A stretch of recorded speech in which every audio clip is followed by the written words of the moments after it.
И снова здравствуйте. На канале Абхазского телевидения информационный выпуск Амши Юкшара. В студии Алиса Шамба, но сейчас коротко о главном.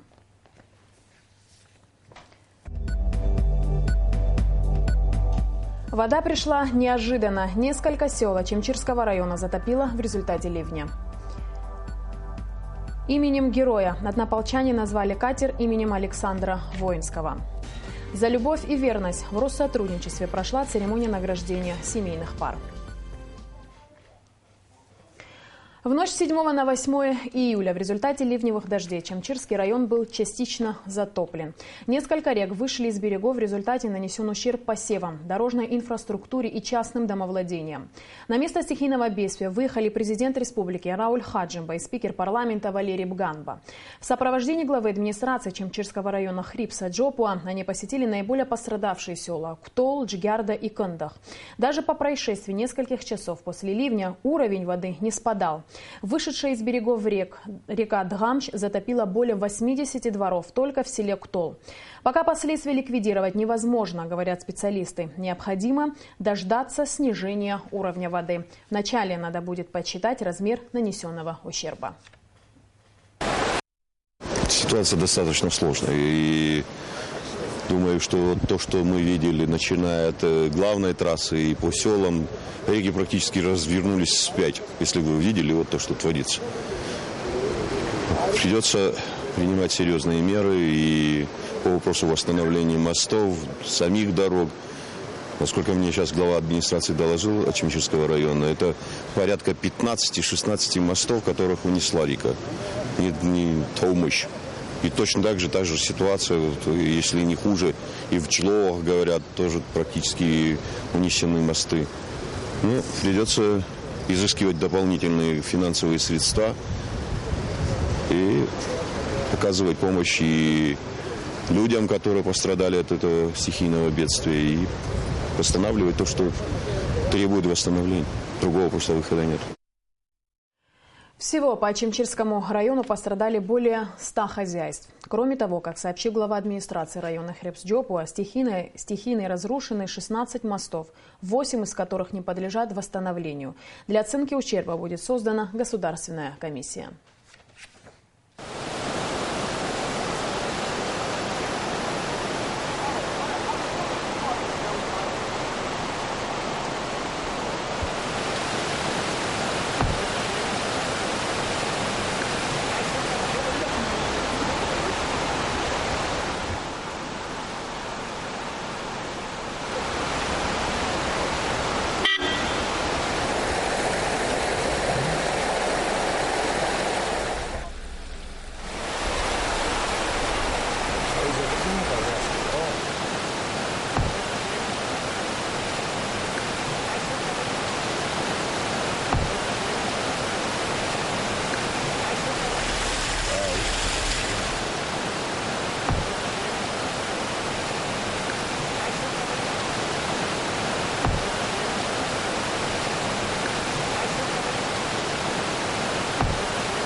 Сильный летний ливень утром в пятницу парализовал движение в Сухуми. С самого утра город встал в большую пробку, и большинство горожан добирались до работы пешком. В некоторых частях столицы вновь затопило не только проезжие части, но и жилые дома. Улицы превратились в бурлящие потоки воды. Кадры любительской съемки того, как улицы Сухума уходят под воду, заполонили абхазский сегмент интернета. Дожди обещали к выходным, но такого не ожидал никто. Вода поднялась за считанные минуты и превратила улицы в озера. Кое-где люди и вовсе не смогли выйти из дома. Жители улицы Титова за многие годы привыкли опасаться каждого дождя, но и они не ждали, что уровень воды поднимется так стремительно. Это много раз уже возникает и часто. Кстати, каждый сильный дождь приводит к этому. Постоянно выходит вода И этим самым нужно почистить всю канализацию, чтобы исток воды успевал уходить. Наводнение в этой части города – картина привычная, но такого потопа жители не помнят уже давно. Вода не просто пришла в дома людей, но и принесла с собой весь мусор, который на протяжении лет собирала эта река. Хоть один раз пусть проедут, вот эти канавы почистят. Зачем выделять по 20 тысяч, по 30 тысяч? Что я свой дом отремонтирую за 20 тысяч? Или я свой мебель куплю за 20 тысяч? А это кадры центральной части Сухума. Здесь вода стоит с ночи. Маленькие реки, которых в столице множество, превратились в бурлящие потоки.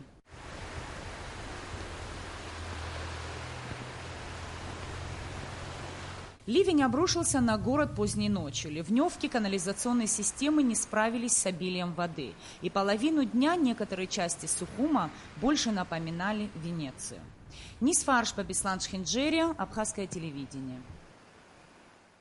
Вертолетный облет, который совершили спасатели, дает наиболее полную картину нанесенного стихией ущерба. По данным МЧС Абхазии, в Ачамчирском районе наиболее пострадали села Тамщ, Ктол и Кандах.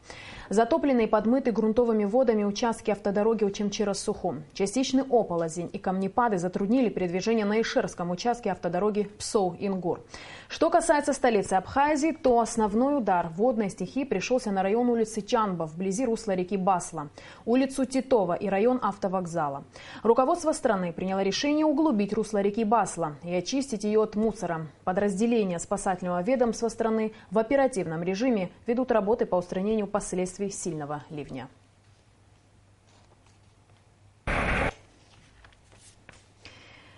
Стихия не обошла стороной и Тхуарчал. Сильный дождь повалил на улице имени Владислава Ардзенба многолетние деревья, которые упали прямо на дома. По комплексному плану ремонта дорог в Тхуарчале было отремонтировано несколько главных улиц. В план реконструкции входила и улица, названная в честь первого президента Владислава Ардзенба. Местных жителей такие перемены не могли не радовать, но тот факт, что согласно плану пришлось бы срубать многолетние кедры, привел к спору. Мнения жителей улицы разделились, но природа внесла свои коррективы в этот спор. Старые деревья просто не выдержали сильного дождя. Вопрос этих деревьев давно уже стоял неоднократно. Мы и до президента доводили, и до экологической службы доводили. Опрос общественного мнения делали. Чтобы не учитывать общественное мнение, мы решили оставить эти деревья. А вот вы сегодня видите, очевидцы сами того, что произошло после ливня и ветра.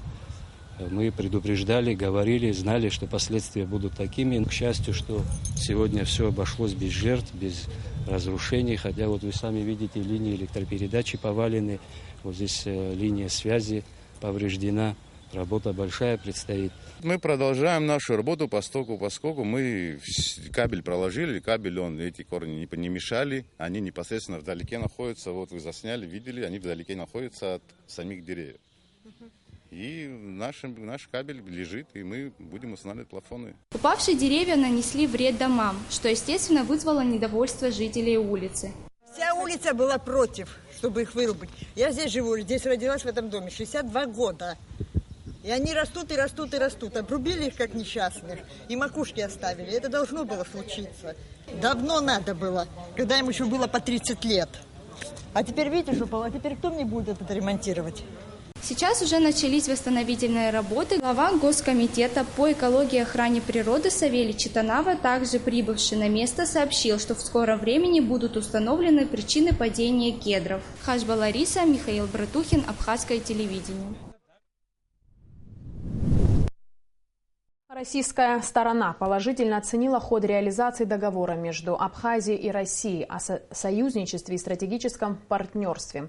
Была выражена полная поддержка курса, проводимого президентом Раулем Хаджембой и правительством Абхазии, направленного на повышение благосостояния граждан, развитие экономики и укрепление союзнических абхазо-российских отношений.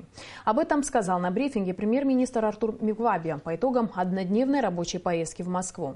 В рамках рабочего визита в российскую столицу состоялась встреча премьер-министра с помощником президента Российской Федерации Владиславом Сурковым, заместителем председателя правительства Российской Федерации Александром Хлопониным и министром по делам Северного Кавказа Львом Кузнецовым.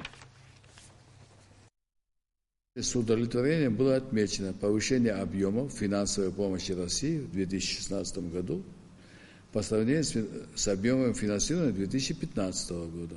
Увеличение объема примерно составляет 5 миллиардов рублей и составляет на сегодняшний день 7,7 миллиардов рублей.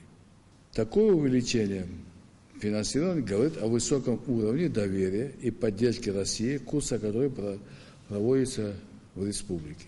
Это позволило повысить пенсии, зарплаты бюджетникам, другие социальные выплаты.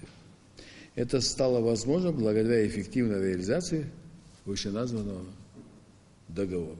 Мы согласились с тем, что создавшаяся в Абхазии политическая ситуация должна быть урегулирована исключительно в рамках Конституции и законов. При этом российская сторона была выражена озабочена в связи с тем, что ряд действий оппозиционных сил вышли за рамки правового поля. В частности, мы говорили о фактах тому, что в ходе столкновений получили 17 человек, сотрудников правоохранительных органов, серьезно пострадали. Мы обсуждали пути дальнейшего укрепления абхазско-российских отношений, что для нас очень важно. Можно сказать, что по итогам состоявшейся встречи российской стороной была выражена полная поддержка курса, проводимая президентом Раулем Хаджилом и правительством Абхазии, направленная на повышение благосостояния граждан, развитие экономики и укрепление абхазо-российских отношений. Также состоялась моя встреча с заместителем председателя правительства Российской Федерации Александром Хлопониным. Вот здесь в этой встрече принял участие министр по делам Северного Кавказа Лев Кузнецов. Здесь в основном мы обсуждали ход реализации инвестиционной программы содействия социально-экономическому развитию Абхазии на 2015-2017 год. Это рабочая наша встреча.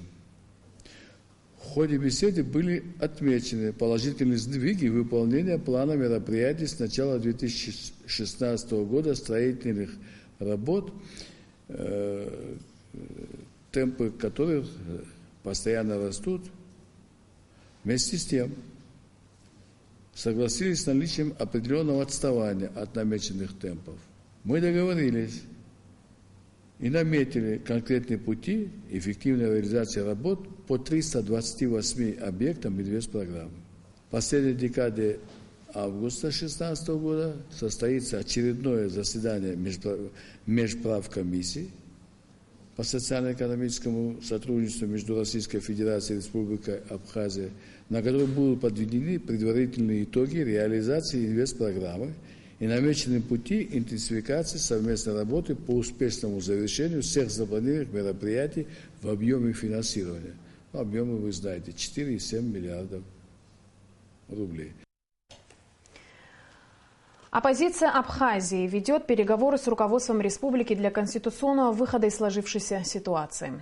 Сегодня прошли встречи представителей оппозиции с президентом Абхазии Раулем Хаджимом, на которых обсуждались пути выхода из сложившегося кризиса, сообщал Интерфаксу секретарь президиума партии Амцахара Гари Саманба. Сегодня оппозиция также отказалась от прямого эфира на республиканском телевидении для того, чтобы не обострять ситуацию. Мы намерены действовать исключительно в конституционном ключе и ждем того же от главы республики, сказал Гари Саманба, возглавляющий одну из оппозиционных организаций. Ситуация в республике спокойна, и мы надеемся, что все вопросы можно решить путем диалога, подчеркнул он. Если мы не будем более бережно относиться к репутации государства, инвестиционному будущему может быть нанесен урон, который впоследствии невозможно будет восполнить. Об этом в интервью журналистам заявил советник президента Абхазии по экономическим вопросам Амиран Лагвилава. Мы прямо сейчас не можем оценить тот ущерб, который был нанесен нашему имиджу нашего государства, репутационный урон, который был нанесен нашему государству. То есть на самом деле, если бы у нас в нашем государстве был фондовый рынок, я думаю, что акции нашего государства рухнули бы на очень много пунктов. Да? Я на самом деле говорю с вами о таких, пожалуй, стратегических вещах, да, о которых, пожалуй, мало кто, наверное, задумывается в пылу каких-то страстей. Но на самом деле Любая команда, которая будет находиться на нашем месте сейчас, позже, через 5 лет, через 10 лет, я думаю, что они все будут сталкиваться ровно с теми же проблемами, да, и вот любое потрясение, которое вот в частности произошло вот как бы недавно, оно будет негативно отражаться на нашей инвестиционной привлекательности. Потому что все мы знаем, что мы живем в условиях такого жесткого конкурентного рынка, и на самом деле идет такая большая, очень жесткая и непримиримая война за ресурсы в мире. Вот. И в условиях, когда геополитическая обстановка у наших соседей не очень стабильна, все мы знаем, да, и проблемы, связанные с терроризмом, и с нестабильностью, и с санкционными какими-то делами, которые применяются к нашему стратегическому партнеру, да, любое потрясение, безусловно, оно отбрасывает нас на несколько шагов назад, на несколько лет. Только ленивый у нас не говорит о том, что вот сейчас придут инвесторы, сейчас все будет хорошо, сейчас все будет иначе, но на самом деле никто особо об этом не задумывается, к сожалению, о том, что политическая стабильность – это главный залог успеха в принятии инвестиционных каких-то решений. Туристический сезон в разгаре. Наши корреспонденты побывали в ряде гостиниц Сухума и пообщались с постояльцами, а также с туристами, которые, несмотря на непогоду, прогуливались по столице. Репортаж Амуры Амичпа. Внутриполитические события мало интересуют туристов, но, конечно, они хотели бы отдохнуть спокойно, в стабильной обстановке. Екатерина и Дмитрий Руденко из Москвы все же уверены, что их безопасности в Абхазии ничто не угрожает. Накануне мы видели, что где-то люди собираются в центре, но мы как-то не придали этому никакого значения. А когда услышали первый раз, когда из Москвы позвонил мой папа и сказал: «Боже, у вас там что-то происходит, может быть, вам уезжать?» Мы как-то пожали плечами и решили, что раз нас это лично не коснулось, здесь прекрасный отдых, мы решили никуда не уезжать, и даже мысли у нас, в принципе, такой не было. Мы туристы из России, что нам здесь грозит? Я так понимаю, тут какие-то свои внутриполитические разборки, и в отличие, не знаю, той же ситуации на Украине, россиян-то никак не коснется. Две подруги, Елена и Раиса, только что приехали из Ростова и вселяются в гостиницу. Заранее забронировали номера и отменять поездку не стали, хотя и видели репортаж по российскому каналу о событиях в начале недели. Не такие уж тут беспорядки, помитинговали, кавказский народ горячий. Думаю, ничего страшного. Нам просто позвонили, говорят, что у вас там происходит. Мы говорим, у нас все замечательно, у нас все тихо. Мы не знаем. Там, где мы, у нас тихо. По словам директора гостиничного комплекса «Интерсухум» Льва Павлова, некоторые звонят в регистратуру, интересуются обстановкой. Но пока случая отмены брони, а тем более преждевременного отъезда из гостиницы, не было. Оттока как такового не было. Было обращение, конечно, туристов за разъяснениями, что происходит. Мы всем объяснили, это обычные политические явления. Они, конечно, не очень входят в рамки обычных, но мы объяснили это тем, что кавказцы немножко горячий народ. Хотелось бы, конечно, обратиться к тем, кто проводит эти все мероприятия, более аккуратно с этим общаться, потому что туристы – это основной хлеб Абхазии, и хочется, чтобы этот хлеб был всегда и качественным. А так все спокойно ходят на обеды, ужины, на море. Говорят, российских туристов ничем не испугаешь. Поэтому есть надежда, что их не отпугнут ни наши политические распри, ни какие-то другие проблемы бытового характера. Амра Амичба, Тимур Гугохи, Абхазское телевидение.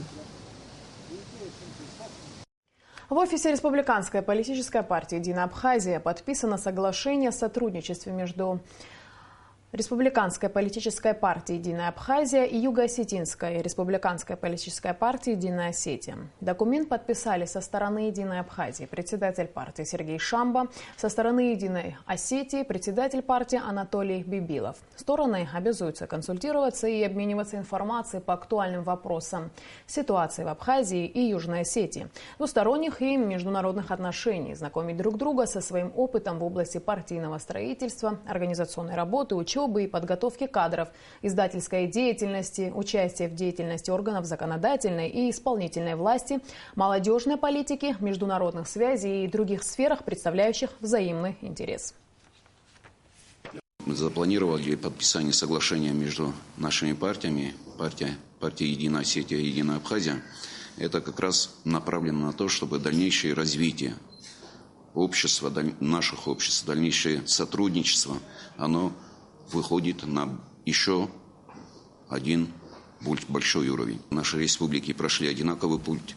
Я всегда говорю, что Южная Осетия и Абхазия – это как близнецы-братья. Близнецы-братья, которые родились, близнецы-братья, которые развиваются, близнецы-братья, которые хотят жить в мире, в дружбе.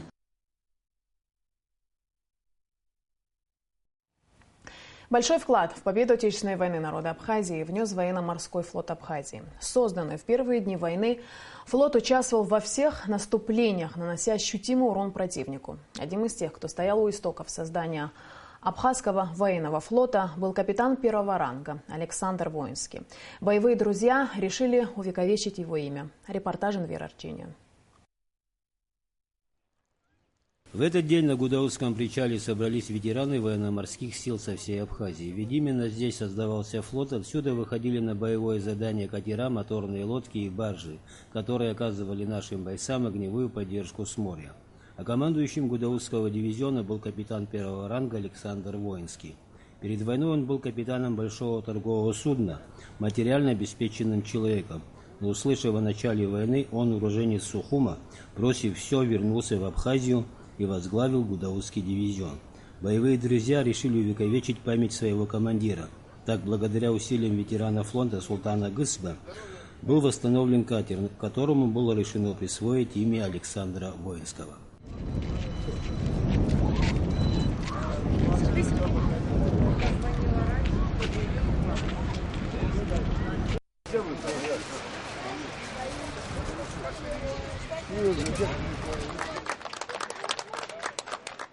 О мужестве, храбрости и военной смекалке Воинского ходили легенды. Вот как вспоминают о нем ветераны флота, знавшие Александра Воинского еще в мирное время. В Сухуме же работал капитаном Рассиняй, был такое научное судно. Оттуда он уехал на север работать. И тут началась война, когда он услышал о том, что в Абхазии война, он был то ли на Диксоне, то ли в Ямале, где-то там. Когда он это услышал, он бросил все со своим товарищем одним, Сашей, тоже Саша, приехали сюда. И приехал непосредственно вот на этот причал. Я подошел к нему, удивился я, что увидел здесь, это его не было. Он говорит, я говорю, Сан Саныч, откуда ты здесь взялся? Слушай, Боря, говорит, мы отсюда уехали, говорит, а сейчас будем вышибать их отсюда. Дословно. Он свое дело знал и не боялся ничего, и молодых многих ребят воспитал этому духу. Вроде бы он нигде в военных действиях не участвовал, но все свои дела делал, как будто он это дело уже школу прошел. Он настолько близко подходил, что его можно было автоматом взять. Бесстрашно подходил. И когда его увидят, что он подходит, он дымовые шашки, баки были, дымовые шашки, зажигал, бросал в воду и уходил. Для того, чтобы вычислить на берегу, где они сидят. Сюда, в Гудауту, в этот день приехали и родные Воинского, его сын Александр и вдова Елена. Я хочу поблагодарить его боевых товарищей, его друзей. Они никогда нас не забывают после того, как не стало Саныча. И я очень благодарна, что произошло сегодня это событие. Назван катер, теплоход его именем. Это будет не только теперь на словах, но это будет видно всем, и подрастающему поколению, и его внукам, и детям. Очень приятно. Спасибо всем. Отныне катер Александр Воинский будет использоваться по своему прямому назначению, радуя детей и взрослых морскими прогулками. Инвер Арчиния, Адам Арчиния, Абхазское телевидение. Работы по идентификации останков пропавших без вести продолжаются. Глава МККК в Абхазии Мауру Мурабитуи и судмедэксперты, занимающиеся процедурой опознания, встретились с представителями движения матерей Абхазии. О том, на какой стадии находится работа антропологов, в репортаже наших корреспондентов. Уже 4-й год в Абхазии при содействии МККК идет работа по идентификации лиц, пропавших без вести во время Отечественной войны народа Абхазии. Таковыми считались 168 бойцов и мирных граждан в том числе. 37 из них уже опознаны. Эксгумацией неопознанных останков занимается группа судмедэкспертов из Аргентины. Антропологи приезжают в Абхазию летом и проводят необходимые мероприятия. На данный момент останки 20 человек находятся в лаборатории на стадии опознания. Но пока не хватает необходимой информации. Эксперты считают, что, возможно, во время перезахоронения останков в 1993 году семьи погибших могли ошибочно опознать тела не своих близких. Именно поэтому глава миссии Международного Красного Креста в Абхазии Мауро Марабито просит с пониманием отнестись к ситуации и помочь им в этом нелегком деле. Это поможет в уточнении имен и других погибших, отметил Марабито. Это 20, которые остались с бывших лет, это неопознанные. То есть это уже были эксгумированные, но остались сейчас пока у нас в Абхазии в лаборатории. И для этого мы призываем те семьи, которые взяли тогда, уже в 1993 году, в ноябре, тело, потому что вот тогда они идентифицировали их, скажем так, без ДНК, вот традиционными методами. Да. И мы предлагаем, что некоторые ложно вот идентифицировали и взяли не те тела. Мы хотели обратиться к этим семьям, это где-то 86, и чтобы они сдали опять вот эти биологических образцы, и чтобы мы могли сопоставлять вот именно эти данные биологические из живых родителей и членов семьи с этими телами, которые у нас остались в морге. На встрече с матерями, которые уже опознали своих сыновей, судмедэксперт Мерседес Саладу говорит, что каждый опознанный человек – это как свершившееся чудо. Антрополог отметила, что они ведут активную работу, чтобы еще при жизни семьи получили тела своих сыновей.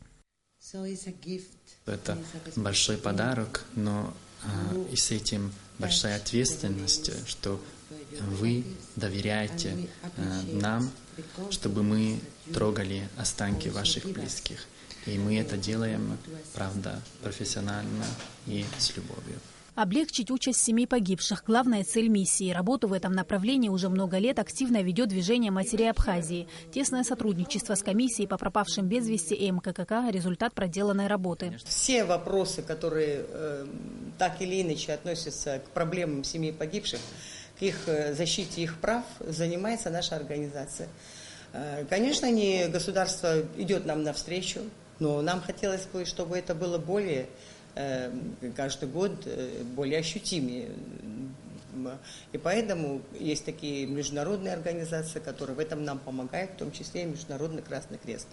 Более уже 40 человек, и мы не ждали, честно говоря, наш народ не ждал такого результата. Поиски и идентификация лиц, пропавших без вести, продолжается, пока идет работа над останками эксгумированных в Парке Славы. Но судмедэксперты уверяют, что будут устанавливаться личности и остальных пропавших без вести, захороненных на территории Абхазии. Сима Аргун, Тимур Гугохия, Абхазское телевидение. 8 июля в России отмечается День семьи. В офисе Россотрудничества в Абхазии прошло традиционное награждение семей, которые прожили вместе более 25 лет. Награды вручал чрезвычайный полномочный посол России в Абхазии Семен Григорьев. Ежегодно 8 июля отмечается Всероссийский день семьи, любви и верности. Этот праздник в России учрежден по инициативе депутатов Государственной Думы. Неофициально этот праздник в России называется День Петра и Февронии, семейной пары, символизирующей супружескую верность. Интересно, что инициатива празднования Дня семьи поддержана всеми традиционными религиозными организациями России. Ведь идея празднования Дня семьи, любви и верности не имеет конфессиональных границ, ибо в каждой религии есть примеры семейной верности и любви. В стенах представительства Россотрудничества в Абхазии прошла ставшая уже традиционной церемония награждения семей, проживших в любви и верности более 25 лет. В этом году были отмечены 4 пары, которые преодолели все тяготы жизни рука об руку не один десяток лет. Им были вручены медали за любовь и верность. Такая красивая медаль за любовь и верность вам вручается в знак уважения к вашей семье, к вашей семейной паре. Поздравляю вас.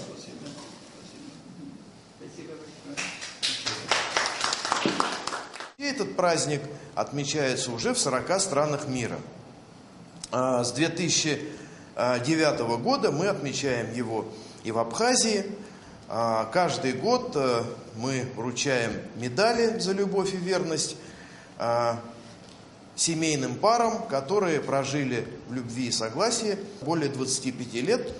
Для Абхазии вообще это срок не такой большой. Это говорит о том, что в Абхазии, как, наверное, ни в одной другой стране мира, живы и крепки традиции семьи, традиции уважения к старшим.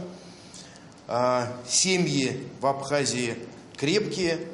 Наверное, здесь у Абхазии можно поучиться многим странам мира. В этом году исполняется 31 год со дня вступления в брак Леонида Лобода и Лианы Смыр. Семейная пара проживает в Пицунде. Супруги воспитывают 5 детей. Они немного смутились перед камерой, но все же поделились с нами воспоминаниями о своем знакомстве. Случайно, где-то в кафе, в Пицунде. Потом через полгода поженились. У нас общие 4, и от первого брака у него 1 дочь. Все дети работают. День семьи – это замечательный повод собраться всем вместе, проявить особенную заботу о родных и близких. Ведь этому теплому празднику рады в любом доме. Любовь и верность – основа любой крепкой семьи. Наала Кови, Беслан Аджинджал, Абхазское телевидение. 9 и 10 июля в столице пройдут мероприятия, посвященные 2500-летию со дня основания города Сухум. Намечены спортивные мероприятия с 16 до 17 часов. Детская парусная регата яхт-клуба «Амра». Открытый шахматный турнир. Турниры по баскетболу и настольному теннису, а также открытие летнего кинотеатра. Предусмотрены также и культурные мероприятия, которые начнутся в 7 вечера на набережной Махаджиров. Выставка работ учащихся Сухумского художественного училища, выступление детского эстрадно-музыкального театра «Каданс», народные гуляния. 9 июля в 21 час на стадионе «Динамо» состоится театрализованное представление. Ну и в конце выпуска о погоде. По сообщению гидрометеослужбы, в выходные дни в Абхазии будет облачно, временами ливневый дождь с грозой. Температура воздуха ночью плюс 20-22, днем 27-29 тепла. Температура морской воды плюс 25.